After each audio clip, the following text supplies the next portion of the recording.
Hello, everybody. Welcome to episode number 383 of the podcast. Today is another long time coming episode. I have Christine Gutierrez with us today, and Christine is someone I've known for so many years. From back when I was living in New York, she was training with Terry Cole to become a therapist. And, we've both come such a long way from there. This was such a fun episode to really drop in and connect with her. I checked out her book, I Am Diosa, last year, the year before. She sent it to me when it came out, and I've been following her on Instagram for years at Cosmic Christine. She's also Puerto Rican. She's currently living in Puerto Rico. She's a new mom. And in this episode, she shares about her orgasmic birth, which is a rare but real thing. So that was super fun to talk about. How her rhythms and cycles and how she engages with her work has changed since becoming a mom. And also we really dug into, being people who can't not speak up for what we believe in and follow our values and integrity, and how that impacts a lot of different choices that we make in our lives, in our work, with our families and our relationships and things like that. So it's a super juicy episode. If you love this podcast because you love me, you're going to love Christine. We're a lot alike, but of course she's unique in many incredible ways. So show notes for this episode can be found at untameyourself.com/383. And I'm so excited to share this with you. Enjoy. Christine, you're finally here. We finally did it. It's literally, this year is like these years in the making episodes that have been like bound to happen eventually. Yep. I'm so excited to be here. Me too. So, the way I'm starting out interviews this year, like the theme that I'm getting into it's almost like a 3-pronged question. So I'll give you the whole gist and you can take it from and however you want. I'm really curious what people call God and how you are currently relating to that and communing with it.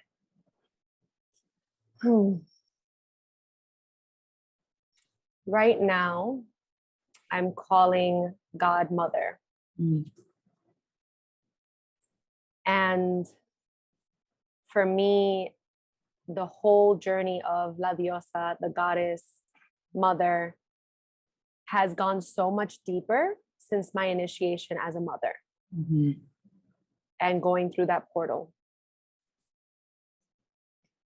So how are you, before we started recording, I was like, let me write down something real quick before we start. And the thing I had written down is, how has your work and your rhythms changed since becoming a mother? Oh, girl. I don't want to ask that yet because I want to talk a little bit more about what you just said first. But so how are you communing differently with God as mother since going through your own portal? Yeah, excellent question. Because we change. The way we communicate changes, and I'm still changing. I'm still discovering. I'm in the process, right? The first way is that I make use of my time differently. And so there's this image of us like connecting as women before in tribes and just gathering and weaving together baskets and all these things together. You're using your hands while you're sharing stories, right? You're doing 2 things at the same time. You're cooking while you're holding a baby and communicating with your friends about, what happened the night before, sharing stories, sharing laughter, sharing tears. So there's this energy of a sacred multitasking and breastfeeding while praying and getting my downloads for my business while I'm laying side by side to my daughter with her teta in her mouth and just downloading my next book idea. And that's how it happened. I just got my second book idea, and it happened while I was breastfeeding and praying. But it isn't the same as before when I was sitting alone in my apartment in Brooklyn, no husband, no baby, and just like, doing these extensive, processes where I'm like, using all my herbs and doing all these things for like a really long time and getting lost in that. I mean, I do intend for that ritual making to continue to happen and go longer as my daughter gets older. But for now, I've been really being intentional about these short periods of time as my sacred time. So when my husband has the baby and goes on a walk with her, then I dance naked in the shower and I pray that way. So there are many different ways, but dance and just movement and tea, making my little elixirs with all my herbs in it. These are the simple ways that I pray now. And I put my intention in every single thing I do. So if it's that tea, I'm putting my prayers in it because I know that I need to make use of that time. I love this. So, and they probably aren't coming out in this order, but last week, the interview that I did was with Sarah Durham Wilson. Do you know her? Are you familiar with her work? I'm not sure. Does this right now, her work is Maiden to Mother. Oh, I need to check her out. So, but her portal, that happened for her when she became a birth mother as well. But so I've been thinking, I've literally spent like almost the whole last week thinking about like what my portal has been like, because I'm a child-free person, but I shifted into mother quite a while ago. And this thing you said about sacred multitasking and how you use your time, that is just such an emblem or like a hallmark of the mother energy, whether you're mothering children, whether you're birthing creations into the world. Some people do both, like you're doing both. But it's interesting because, and especially after the pandemic, something happened for me where I was like, I waste a lot of time on shit that is of no importance. Yeah. Yeah. So just that moving into that mother energy is like, my time is so valuable. And whether it feels more valuable because it's limited, whether it feels more valuable because you have something else to be taken care of, whatever you're nurturing, nourishing, birthing into the world, or that's just a part of maturity and mortality, right? Because we were so thrust into so much mortality during the pandemic. I love that. And I feel that. Yeah. I mean, when you're faced with death or life, either initiation, you are bound to in some way have to question the way things are working and how old things need to shed, right? Like your snake, and how you need to be reborn. And I really do feel like, I was a mother before I was a mother of a baby, because I was always mothering my clients, as I'm sure you can relate. And that archetype was always very present for me. And I do think that it's important for us to look at the ways in which we are communing with the divine, if they work for us in the season of our life that we're currently in. Yes, totally. What I also love about this, the divine timing of it, I have a dear friend who creates these incredible like temples and ceremonies for women. And she really goes all out with like the aesthetics and the environment and the food and like all the things. And I was looking at, one of her things the other day, and I was like, I love that this is her jam. That is not me. Like for me, I think I know who you're talking about. I love her work. Probably. Yeah. The body is the pathway, the portal, and the temple. I don't need to set a table. I don't need like all this stuff.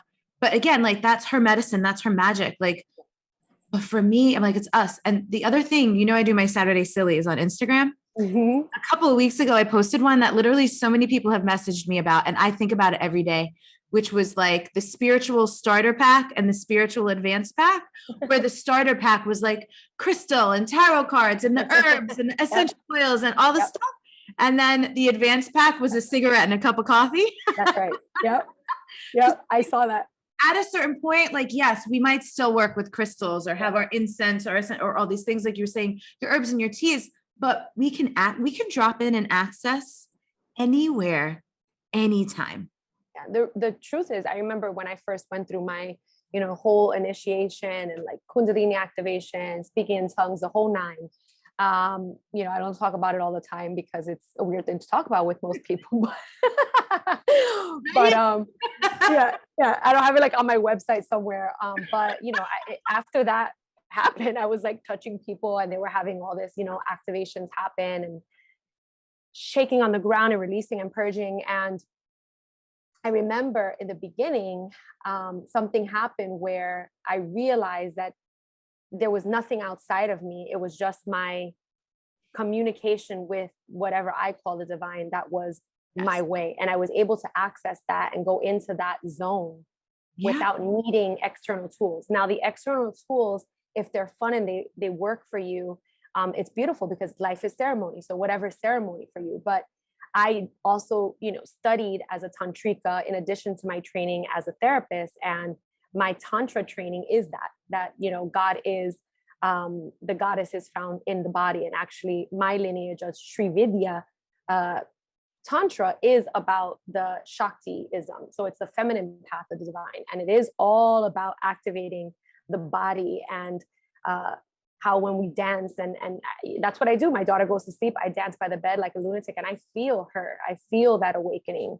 My late teacher, Psalm Isadora, I asked her once the same question. I said, what's God to you? And she said, a big vagina in the sky.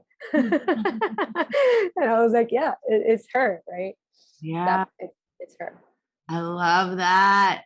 And I love to hear you say that too. Life is ceremony. So, I realized recently that the body of work I'd been creating for almost 9 years is a mystery school. And I'm like, I've just been downloading and channeling like the medicine that was mine to steward in this life, right? From my ancestors, from my past lives and whatever. And also not something you typically talk about with everybody. Just yeah. Oh, I think that's what's happening is that we're coming out of even deeper. I think that I just got chills. We're coming out even deeper into our, like what we said, like full circle moment, right? Like when you're faced with death, you have to think about, how do I really want to live? Yes. And maybe you didn't actually go through that. And maybe you did, maybe you lost someone, but when it's closer and you can smell it more, then you have to look at, and we're saying, I don't want to hide anymore. I don't want to hide these parts of myself, and like, F it. Like, I want to embrace those parts of me. Right. So whether it's you saying, this is really my medicine. And sometimes we need to go through enough, shit in our life to realize, what, I actually do want to be seen fully for who I am. And I'm tired of just playing, this one archetype or this one area of my life.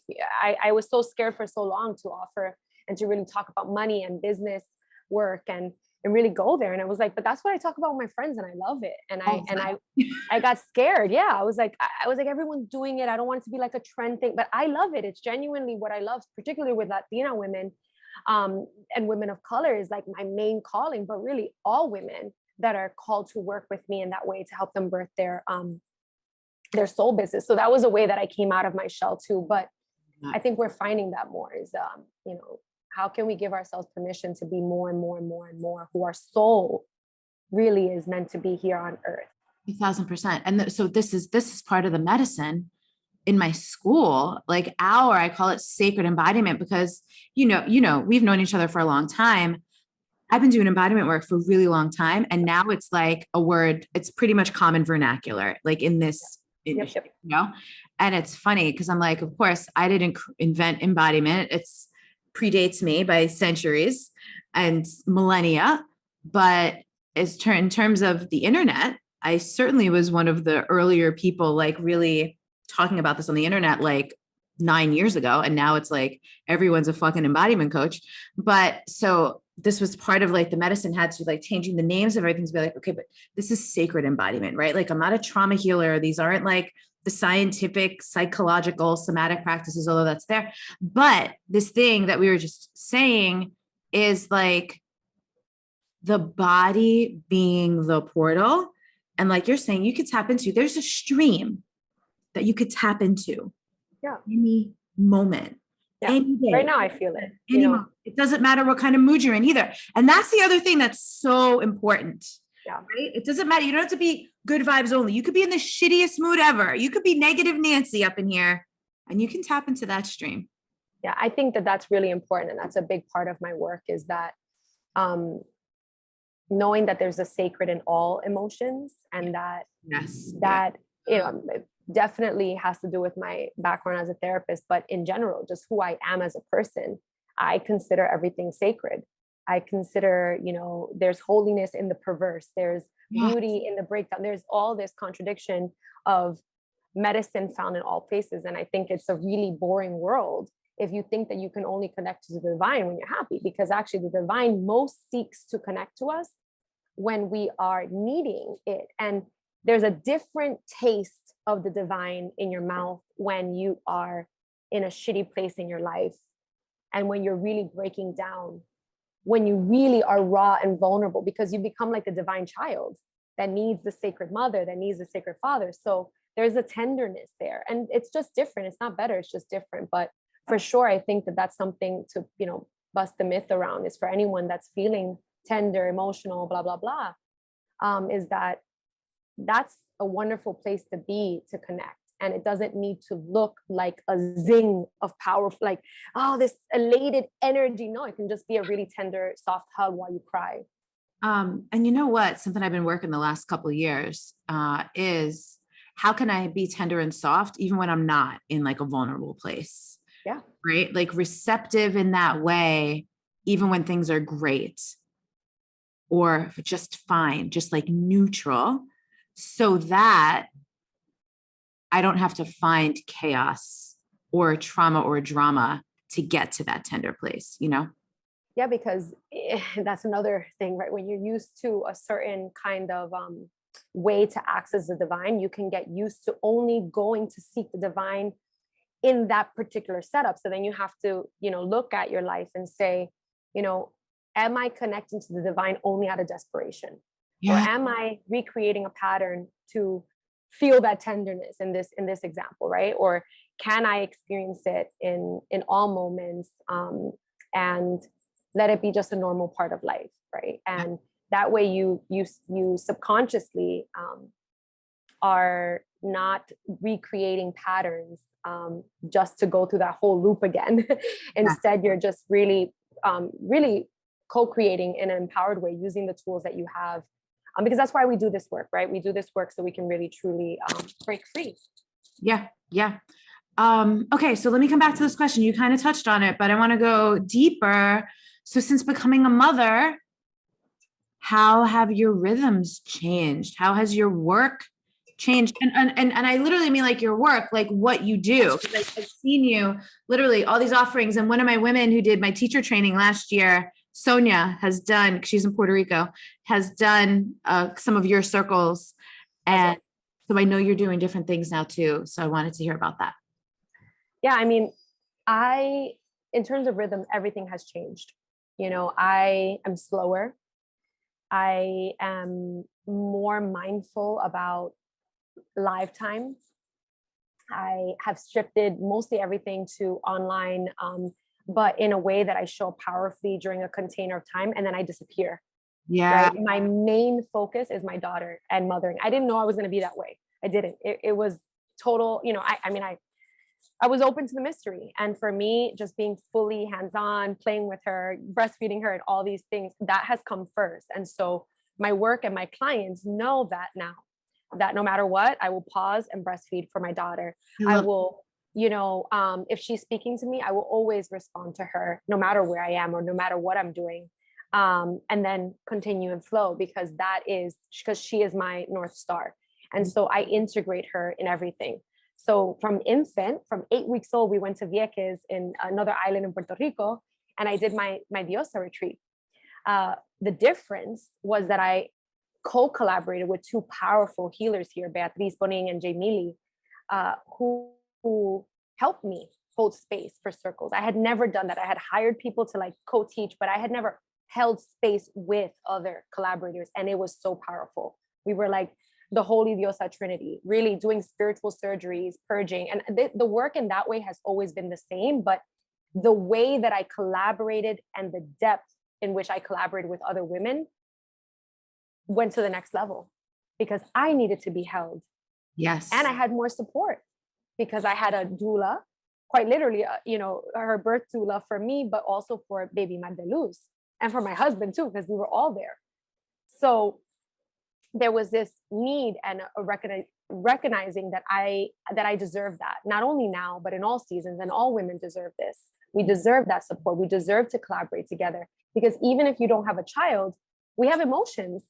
we're changing. We have grief. We have transitions. And when we go through those transitions, especially as spiritual entrepreneurs, we tend to push through and not get the real help we need because we're not birthing, quote unquote, a person. But it's like, dude, you're birthing yourself. If you're birthing yourself and you're going through a whole breakdown and breakthrough, how can you support yourself in that season? So for me, I mean, that has been number one. Number two has been that I think more about like, how can I make big chunks of money in shorter periods of time? Just being completely 100 about like, you know, money is a priority. It's still the currency we use to, you know, pay for the things and have the organic food and, and do the healthy things that I need to do for my family. So I think like that now in bigger ways, you know, like even easier ways. How can I work even easier? So ease has been important to me more than ever. I love that. Okay. I want to come back to this birthing. You know, we've gone through this. What do we want to call it? Well, let's call it a phase. In the last few years, you know, we've become so, I'm going to say sensitive. That's not necessarily the most accurate word, but we become so sensitive about language, right? Everyone wants to be like, we shouldn't call that this. We shouldn't do this. Don't call that that. This offends this group of people. This offends that group of people. And then meanwhile, often it's the people policing that aren't even a member, aren't in that group. And when you ask people in that group, they're like, nope, don't care about that. You know, like, and I remember what's coming up for me as you were talking about like birthing and birthing yourself and all these things was someone a couple of years ago who was a doula, had said she thought it was like offensive or inappropriate that people use the language of birthing to talk about, well, I'm birthing a book or I'm birthing a business. And I was like, wow, like I vehemently disagree with this.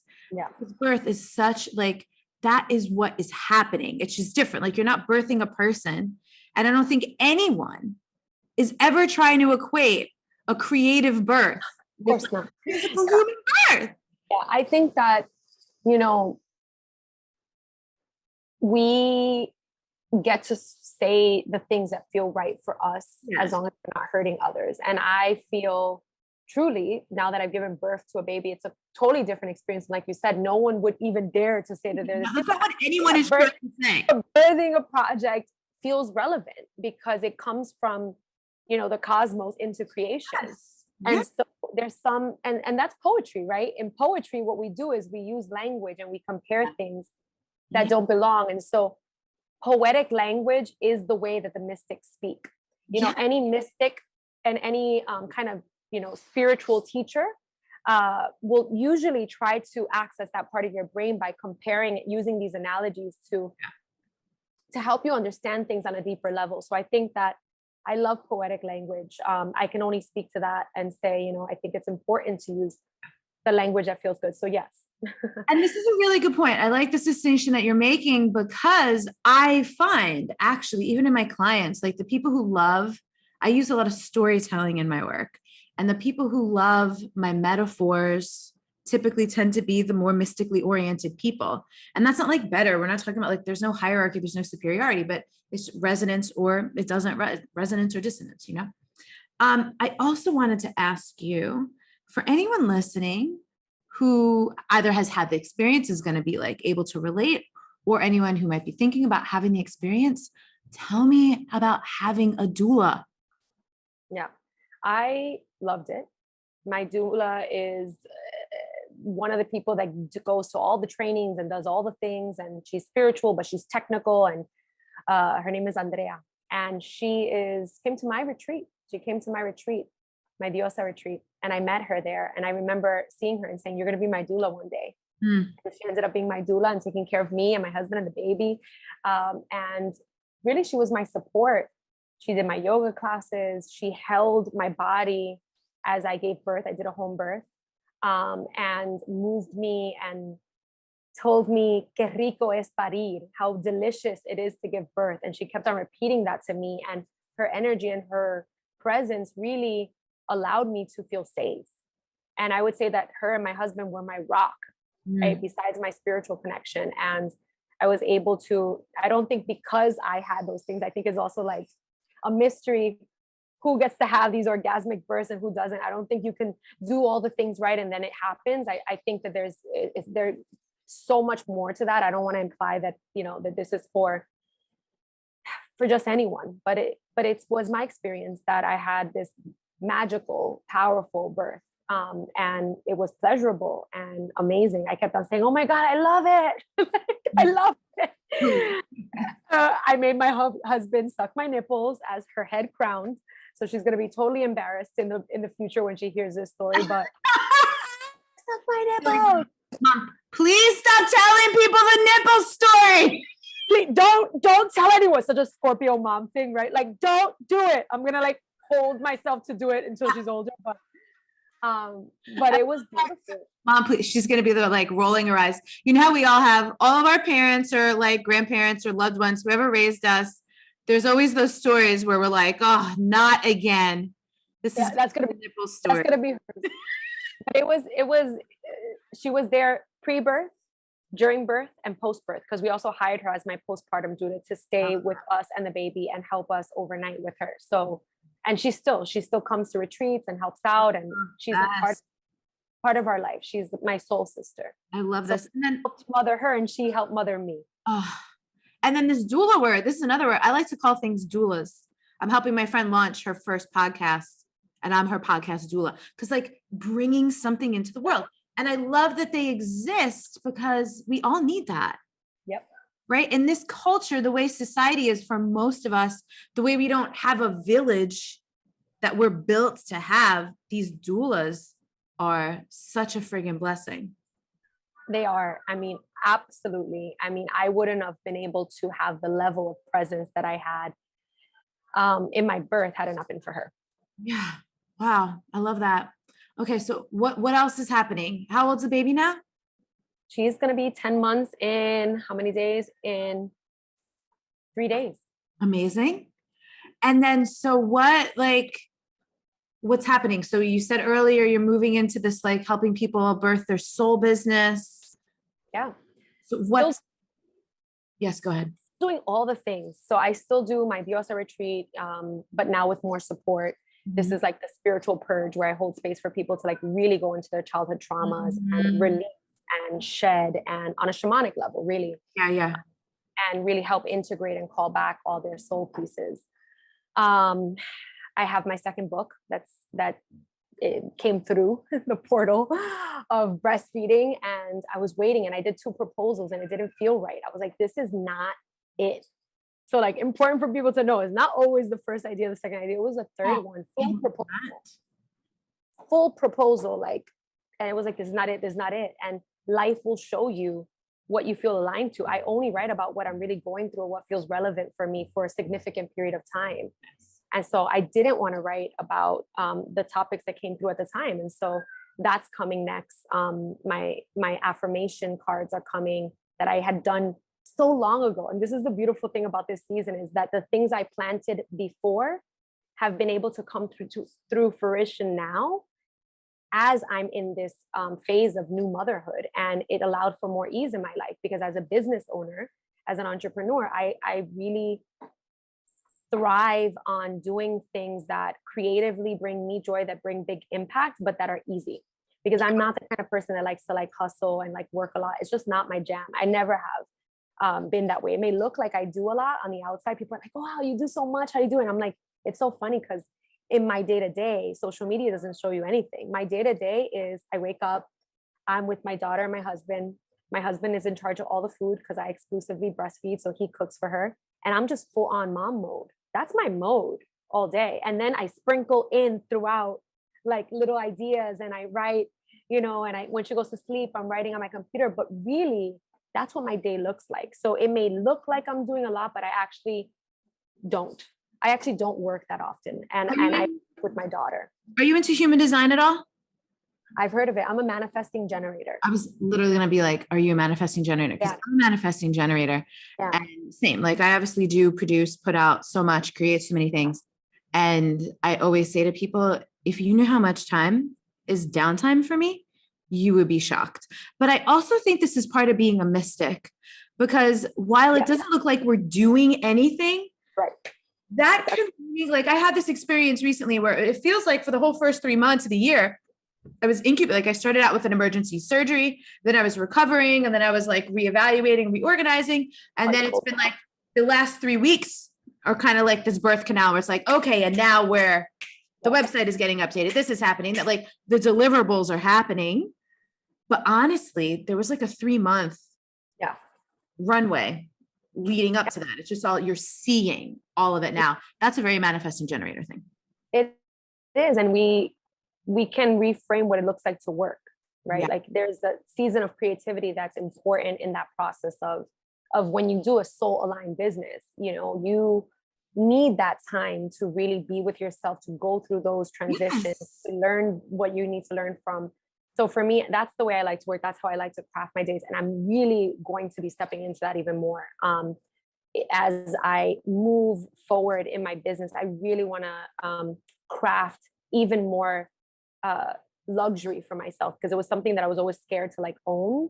As a Latina woman building a business, I felt like a sellout and all these old paradigms. And I was like, whatever, like, again, facing all of that death energy and rebirth energy. I was like, F that. I want to be the embodiment of what, as I have been, right? Part of my medicine is that I do things and I show people that they can do it too. So that women, Latina women can know that they could do it too. I did so that women of color, Latina women specifically, know that they can do it too. And then I help show them how to do it. Like actually give them the tools. So for me, it's like, that's what I want to do next. And I love this. I think this is actually extra important for women of color. My friend Brandy gave me this term, which I love, people of the global majority. Yeah. Right. Because BIPOC, we are people of the global majority. So I love that reminder and that articulation. Like, don't forget, we live in a supremacist culture. Yeah. We are the global majority. So I actually think it's so important because, you know, when people of certain levels of like privilege or who occupy an array of dominant identities are out here being like, well, I did it, you could do it too, or I did it, why can't you do it? That's a different conversation than somebody who doesn't occupy all the dominant identities going, okay. It's more like creating a roadmap, right? It helps people to know, you know, like my girl, Anna Flores, who created We All Grow. She created that summit and really gave me the space to step on stage and share my voice and get paid to do what I love. But part of that initiation for the people in the audience was like, this is a Latina woman speaking about spirituality, getting paid, being on stage, and it shifted. And what Anna always says is when one grows, we all grow, right? And so I really do believe that it's helpful to see people that sound like you, that look like you, that have a similar story to you, whether it's identity or whether it's a trauma related thing, or whether it's, you know, a certain experience that you specifically went through. It is empowering and really helpful for people to know that, yes, I can learn, I can learn to do it. And it unlocks codes in people to say, this is possible for me. And I've owned also recently that I do that for people. That is part of my gift, and that I love to do that for people. I had Linda Luce, who owns this company called In Luz We Trust. And she talks about the stock market and specifically helping the BIPOC community invest and make money. And the first time she heard me on stage was this opening for her to first start her spiritual podcast. And it opened up the gates for her to then do this business. And it's something we're always reminding each other of how powerful it is to be and show our true light so that others that are there can experience it and grow and expand. And she's just the person that comes to my mind, because we always cry when we talk to each other of how we like do that for one another. And now she's doing this in the stock market. And I'm like, hey girl, I just signed up for your course. She's like, you're in my class again? I'm like, yeah, anything you do, I'm going to buy. I love it. And so it's like this, you feed me, I feed you. The same thing with my doula. She came to my Diosa retreat. I hired her as my Diosa, this kind of community building, but for real. Yes. Yeah. Energy and financial currency and support emotionally. It's like, that's what I thrive on. That's the Diosahood for me. That's that true sisterhood for me. I love this. This is one of the things I've been looking at, who to have as guest teachers in the school. And I have a couple of girlfriends who are just so incredible. They're such incredible practitioners. They don't like have big platforms. You probably like wouldn't know their names. And I'm like, and this is exactly why you're the people I want. Like, I don't, these people that like everyone knows who they are, or like whatever. The word like commercialized comes to mind, you know, then this is something to go back and forth on. And I'd be super curious how you feel about this because, you know, we live in this world of platform. Yeah. Right. An influence, which is, I bet you get this too. Like, I'm not an influencer. You're not an influencer. We're actual practitioners, you know, like we have platforms because we've been doing this shit for so fucking long. Like, that's why, you know, and however, and not even that huge, but yes. Yeah. Well, that's the thing, right? To someone like when I meet like regular people out in the world, I'm like, oh, what's your Instagram? When they get to mine and they see like 20, whatever thousand followers, they're like, damn. And I'm like, this is nothing. Yeah. Like, what I would compare myself to are these people with like hundreds of thousands, if not over a million, you know, which also I don't measure anything by freaking followers, but, and like, and then that's the difference, right? Like, so we live in this world where I don't give a fuck if somebody has like 87,000 followers on, like, that doesn't tell me anything about them other than that they need Instagram for their business or something, you know, or whatever. But we also, like you were saying about money, this is the way of the world. Yeah. So this is also one of the things that we have to dance with. Yeah. That this is a thing. And I mean, I don't like it, but how do we work with it consciously? And I mean, with social media or any kind of platform, I think first of all, it's this. Are you believing that people are worthy because of what they produce? Girl. Period. If you are one of those people that find yourself, and we all have a little touch of that, whether we like to think of it or not, like really go there and really think of that, you know, especially I know like early people that were building the spiritual community, we were babies and we were learning so many things at once. And sometimes when you're learning so much, you get lost. So I think it's important to remind yourself that our values of how you truly are in real life is what matters. Are you kind? Are you compassionate? Are you of integrity? Do you care about people? Do you want to help someone out? Are you loving? That's what I care about. Now, that's the spiritual piece, right? The business piece. You want a book deal? They're going to ask you about your platform. Exactly. But there's ways around that too, you know? There's ways around that. Not everyone needs to have that kind of platform to make it. And I think it's important to remind people of that. There is one route, which is like, yes, you need to have a platform. And there are plenty of people that are doing things without platforms that have incredible bodies of work in the real world and that have such real world, not just on the internet. And that happen to have it. Is it important in some ways? As of right now, today, yes, but I do think that it's important to remind yourself that there's never just one way to do it. And when I got my book deal, I didn't have a big following.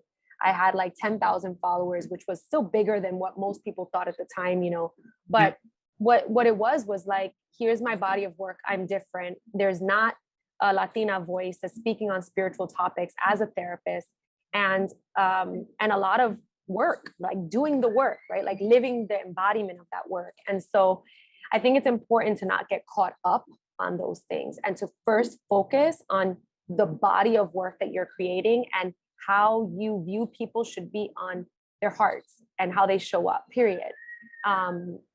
That's the most important thing to me. I really get frustrated with people only choosing people because of their numbers. No, well, and you and I have been around long enough we've seen this happen where somebody, for whatever reason, they write an article that goes viral, or like they knew somebody or a random celebrity shared something, and all of a sudden they have this big platform, but they don't have skills.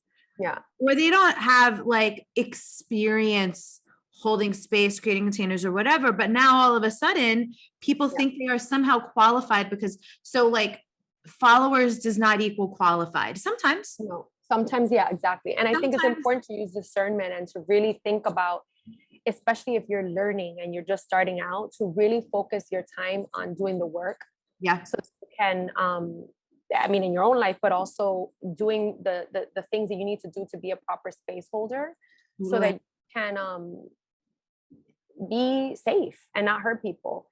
And that you know that it's important to balance as a soul-based business person, that soul always comes first.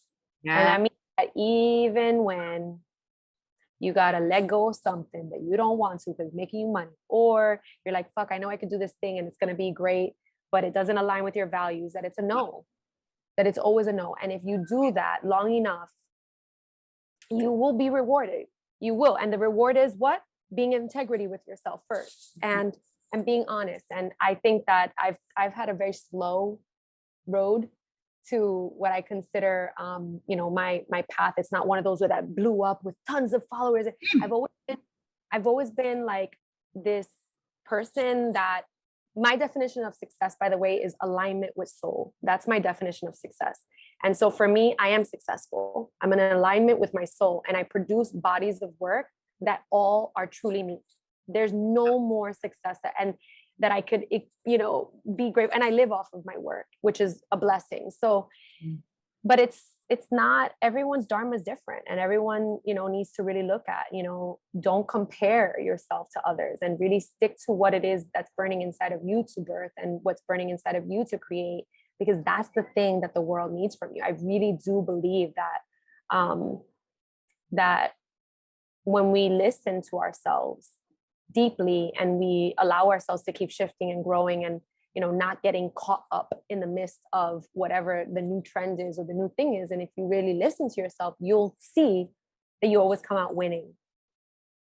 And I just want to say this, because I think it's important what you said about, online world has changed so much, and I think it's important to practice what mental health and looks like for you online. And if that means that getting followers is hurting you, or listening to too much of the news is hurting you and it's disrupting you, that it's okay. I'm telling you as a healer, as a therapist, sorry, there's a plane coming by. Can hear it. That you need to practice mental health practices for yourself and set boundaries for yourself. And so whether that's in, anything triggering you, just listen to that and notice, so that you can really take care of yourself. Because I've seen way too many people that are in the spiritual world just losing it for things that are not worth it. And it's important to talk about that.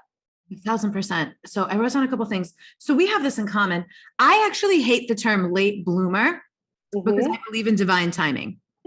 So I don't believe in late, but you and I are like very similar in that like timeline where it's like, we're just building bodies of work. We're doing our things. We're getting our trainings. We're learning. We're practicing. We're living. We're walking our talk. We're embodying. We're fucking up. We're fixing it, and gradually, like you said, like you get rewarded for that. And I wrote down, the reward is alignment. That's right.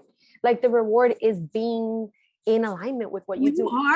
You don't have to do those things. You don't have to do things that are out of your integrity to make money. Because listen, I don't judge people who have to like keep a job or do a thing or work for someone or work for a company, or, like so many people out here during the pandemic found themselves having to get a vaccine that they wouldn't have chosen to get just so they could keep their job. Like, we live in a time where we're constantly faced with these double binds, right? So I don't have any judgment for that.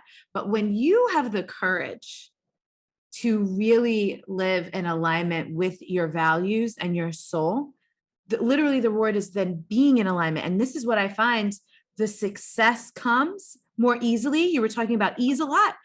Yeah. From alignment. Like I have a friend, even my salsa instructor here, Azael, who's amazing. I love him so much. I just go for lessons every week. Like I'm a very good dancer. I probably don't need any more lessons, but I mean, you always need whatever. I love it. So much joy. Like some people go to the personal trainer. I go to my salsa instructor every week, and he's expanding. He teaches in the house that he lives at outside. So, summer's coming. We're in Miami. It's going to be super hot. You're in Puerto Rico. You get this. And so he's going to get some fans and an enclosure and like stuff. So he did a GoFundMe to like raise the money to be able to get this stuff now. And he raised his money in 2 days, and he was in shock. He was shocked. I wasn't. And I'm like, clearly this is what you're supposed to be doing. And so of course it's going to flow because that's how alignment works. So back in the fall, I did an episode about like rewiring your money mindset. And I listed like these 4 S's, which were like satisfaction, sufficiency, soulfulness, and sustainability. Because you mentioned success earlier. And so for me, that's it, like alignment of these things. Is everything I get to do, does it feel like infused? It's soulful. It's deeply satisfying, right? It's sufficient. Like, what's enough? I don't need to be a bajillion. Like my ego, kind of like you're talking about, the same way we're not attached to the followers. Yes, more money, the more we have, the more we can give, the more we could do. Right. But like my ego isn't attached to being like, I run a 7-figure. You're never going to see me posting that on the internet. Yeah. And you see, for me, because I go back to like you might see me post something like that. Why? For me, it's what I said about the you're doing that work. But also because I want people to know, especially Latina women, to know that we can do it. Especially with the book deals, I talk about my numbers all the time. Like I really want people to be empowered in like knowing how much did I make with this deal? What does an agent need to get? Like really empowering people with numbers. But going back to what you were saying with money, I've come to a point in my money journey where more isn't more, meaning more money isn't more. I want my money to stretch wider. And what does that look like? That means what space and place in the world feels good to me to call home next. And that's something my husband and I are exploring. And so, really thinking about, again, luxury or money differently, it's like, what does that look like again right now for me? Because before was like, I want to make more, but I don't have that drive in that way since I've become a mother. It's different now. So I'm looking at, okay, well, abundance is going to look a little bit different for me now. So I want to let go of the idea of numbers and look at like, what does it feel like? Do I have less expenses? Do I want to feel more free? That's what I want to feel. So there is this place again of letting go of ego with anything that we do and looking at what really works for us, even if, even letting go of old ideas of what certain things were for me back then, because everything's shifting so fast for me right now. And so I'm like in a space of really like being in total mystery and being like, what the F is next? Okay, what do I want? What I want to do? What needs to die? What needs to be reborn? What needs fresh energy? Yeah. Well, and that's the sustainability piece, what you're talking about. What needs to stretch, what needs to, like even moving. I'm so happy with my 1-bedroom apartment. Yeah. And people are like, even the market here in Miami is out of control now. People are like, do you think you're ever going to want a house? I'm like, I could die in this apartment. I would not like to anytime soon. Let me just let everybody know. But like, this is sufficient, like I can do so much here. So, okay. I want to be nosy because I love talking about numbers. Tell me the book deals, the book numbers. How was first one, second one? I got a 6-figure book deal. The first one or the second one or both? First one. So first one, 6-figure book deal. The deck, I can't say the exact number because I'm not allowed, but I got the highest number that you can get for a deck. Cool. In the company, which is great. The second one, I got a little bit less because the way it works in book publishing is that you need to earn out the number. Once you earn out the number, then you can negotiate having more. So it made sense for me since it was so close to my old one that it will eventually earn out, but they want to make sure that they're going to get more profit. So it's still high. Is it the publisher that's doing the deck? Same publisher for the book, which is Tarcher Perigi, which is part of Penguin Random House, which is, one of the best in the game, and they're amazing. Yeah. And my deck is going to be with Hay House. Nice. And so I had a lot of feelings towards, figuring out what felt right, what didn't. And, this is an important part of me choosing for myself as becoming a mother there was a lot of things that happened on social media with friends of mine that, I didn't love, that happened to them, ways of being treated, et cetera, et cetera. And I had to show up and say, what feels good for this particular body of work? What feels good for me in terms of who am I working with? Do they respect me? Do they value me? Do they honor me? And how can I pave the way for others to do the same? And so I chose that and I said yes to that. And that was a big deal for me because, you know, living in this culture of like, you know, being outspoken, I'm very outspoken about what I think is wrong or right, and etc. But I also give room for everyone to have their own feelings and opinions. The same thing with the vaccine. You know, I was very like, you know, whatever works for you, you know?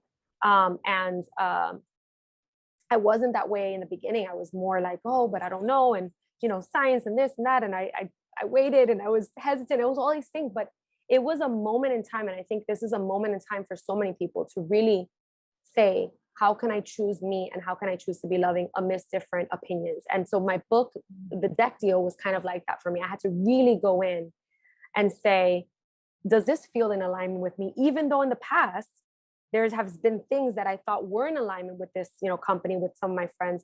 Does it feel in alignment? And the answer was a yes, which was very shocking for me, you know, and I had to break free from that ego of like, well, I'm this person that stands up for things, you know, what does that look like? How does that feel?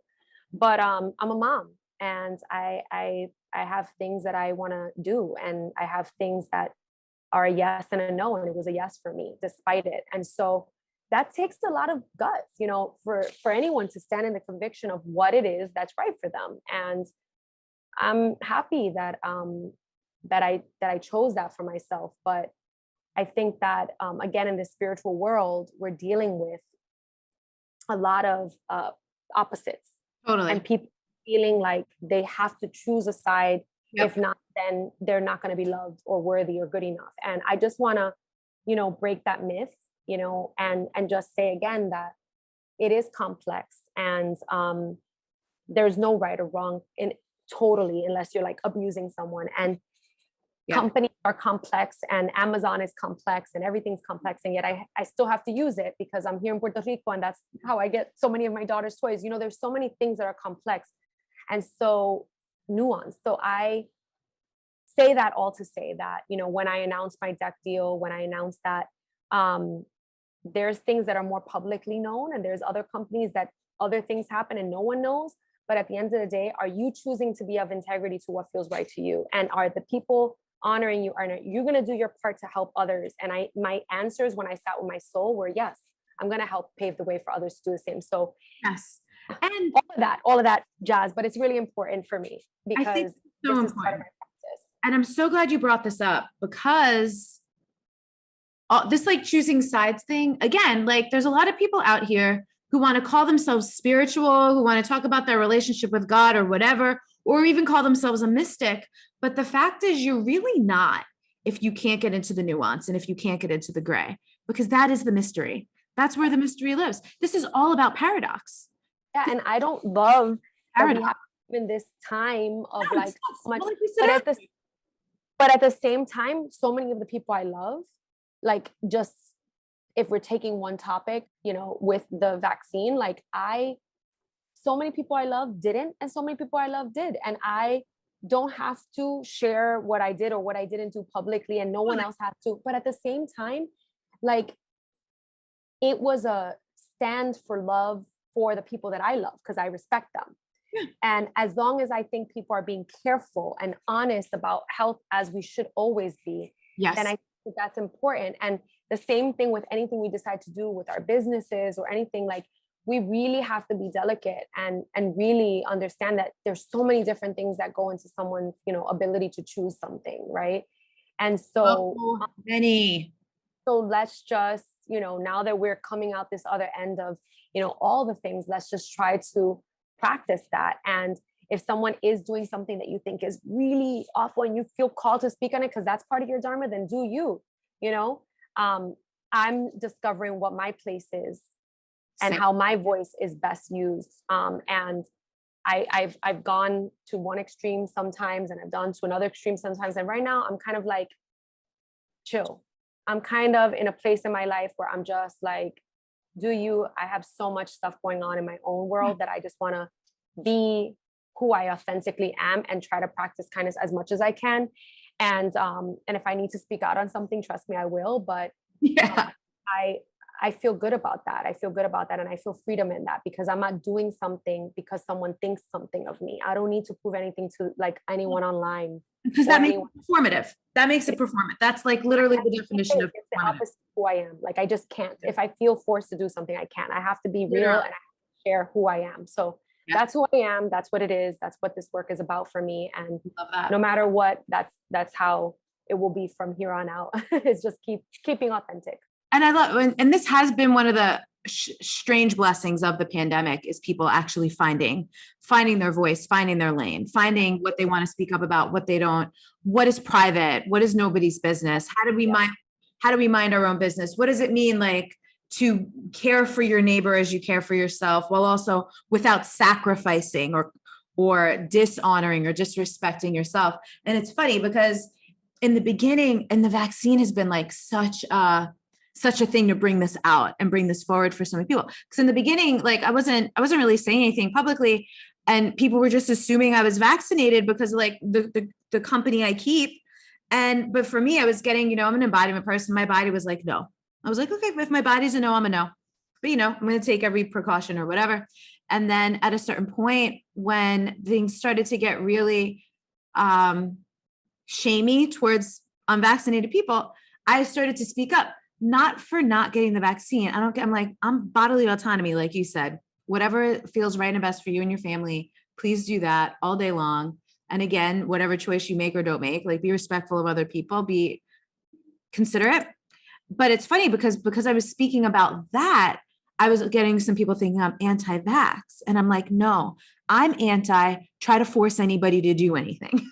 Like, if I'm really, I think that call myself anti-anything, but if I am anti-anything, it's anti-coercion, anti-oppression, anti-forcing people, trying to control other people. I'm like, because like you said, which I love, there's literally so many factors that go into all kinds, and this vaccine is just a great example that came up and we're using it, but we don't know all the reasons why. No, and like I did it, and I was like confused, and I waited, and I was like, I don't really want to, because I was breastfeeding, that, again, factors that I didn't do what I was pregnant, because my body was a no. Yeah. And so I kept on saying, like, I like that I had the freedom to, say yes or no to what feels good for my body. And that was probably so comforting to be pregnant and be like, well, I'm pregnant. And then people just left you alone about it. Yeah. But, even then, right, like, people had, oh, it's fine. And it's like, okay, it's fine for some people, but it wasn't fine for me. And again, like, going through that process, it's again, an example of something. And I think that, there is so much to learn about how to apply this one specific thing with so many things in our life, of what feels like a yes or no. And I think ultimately, no matter what you choose, it has to feel like you're choosing it for you. Meaning, even if you choose it, anything in life, that you arrive at something like saying, you know what, I don't know for sure, but if this feels like I'm going to do it, then I'm going to say yes for me, not because of anything else, because you have to make choices that feel okay, that you're not going to, that they weigh it out. And at the end, you're like, okay, if I chose this, it's okay. I'm okay with it. Right. And so, like, for me, I was like, as of today, I was like, I'm not getting a booster. Like, for example, now people might hear this, because I never talk about this, but I just feel like being, more vulnerable than what I share in my online space, because it's a deeper conversation, because it felt like a no for today. Yeah. And so I think that let people go through their own discovery and figure things out. And then especially when something's new and scary. And so this goes for anything in life. Let people figure it out. As a therapist, I hold space for people to go through their own journeys on their time. I'm not imposing my own version of what healing or figuring things out looks like on them. And I think we can continue to learn and do better, and to be nice to people that we love, despite it, as long as they're careful and respectful of what we feel. So yes, kindness always. I love that. And then the other thing you said that I just want to come back to was about, like, choosing to go with Hay House, which could be a controversial place. And I know there was all kinds of things with, especially people of color, and Hay House not being an organization that's a safe place. But I also love, and I think it's so important to consider, I was just talking with a friend of mine about this over the weekend, about something else, about being in a place like that and being an agitator. Yeah, I am that person. I am. Exactly. And I'm working with them wonderful people that have only treated me, amazing so far. And I'm going to make sure that they do the same for others And to my best ability. And that for me is, you know, my priority. And I think no one has ever in my career talked shit about me, I guess, because in that way, I've always been authentic and I've always said and spoken about things that matter. And I give myself permission to share the real truth behind it. And why I say yes to things and what's my role there and what am I going to help people to do and how am I going to help empower people. And ultimately, I'm a mama and I'm a business owner and I have things that I need to pay and things that I want to do. And I wouldn't have said yes if it was a no in my body, but the team that I'm working with is a yes. And so, yeah, follow your yeses, even when it seems controversial, and do your part to make a difference. Well, and to do your part to make a difference. Like what you said, there's this phrase that I love. I don't know where it comes from, but it's lift as you climb. Yep. Always lifting. I love that. I never heard that, lift as you climb, but that if I had to pick a motto for my vibe, it would be yes. Exactly. That's what I do. Yes. It's like, as soon as I'm in, I already speak, and I speak boundaries from the beginning with anyone I work with. I'm like, hey, here's the deal. I don't want my face on the cover, or here's what I want, or here's what I believe in, and here's what I want to make sure you do, and how can I help? Because that's who I am in every place I go. So, you know, I do believe in the power of changing things, and I'm a bridge. You know, I'm a bridge. That's my spiritual mission, is I'm a bridge. So, and this other part, what did you just say? I didn't write it down. Because something I really don't like is when people are like, well, they've been good to me, but you said they've been wonderful to me so far, and I'm going to do everything in my power to make sure that's how they are with other people. Yeah, because it's not about me, because how they treat one person doesn't mean that they're going to treat other people that way. And they, you know, but again, this is not about one organization. It's about anything that, you know, if you see something as a spiritual person, it is my role to speak up for those that don't have the voice to speak it. Whatever my privilege is, I use it for the good. And whatever I've been gifted, I use it for the good. And you're a person who right now is pretty well resourced. Yep. And you weren't always. Nope. But because you are now, you could also, it might make a lot of sense for some people to be like, no, this is not good for me. This is not healthy for me, or whatever. You're like, this works for me. Yeah. And I got some people out, and I got them hooked up with an agent, and I've helped it, because every single person has a piece in the puzzle, and you don't know what it looks like. And I trust that, you know, so it is, again, for me, that was a huge spiritual assignment. I was like, whoa, yeah, it is. And what for the girl that talks shit? Is this okay? Are you all right, Christine? Why are you doing, you know, and really sitting with that.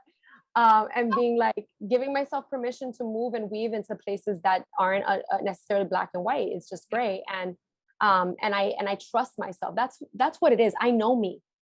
Yes. I know my heart, and I know how I show up, and I know the work I do. And so that, again, going back to the beginning, that is most what I'm here to do. I love it. Help other people to do the same. So I love that quote, lift as you climb. We got to look it up. I got to see where it comes from. Okay. Where the people find you? Website, Instagram, all the places. Cosmic Christine on Instagram. I haven't changed it. I don't even know if I ever will. I love it so much. Christine. I hope you don't. First of all, I'm one of the people that if I meet you in a certain place, I never change your name in my phone. So It's like, met you in corner store on Hart Street in Brooklyn. That's the whole name on your phone. Is never getting changed no matter how close we are. So I don't think it's going to change. But you can find my book, I Am Diosa, wherever books are sold. And my website is christineg.tv. Love it. Thank you so much. I'm so glad we finally freaking got to do this. Me too. And thank you for giving me the space because of your voice and how you share the nuances within your personality to allow me to do the same. Of course. It's so fun. I was like, yeah, like I love when I can dive in, because I know people are going to be able to go there with me, you know, best. Yeah, do that. All right, Mama, I'm going to let you get back to that baby. Everyone listening, follow Christine, share the episode, find all of her things. Thank you so much. Thank you, Mama. Bye. Christine.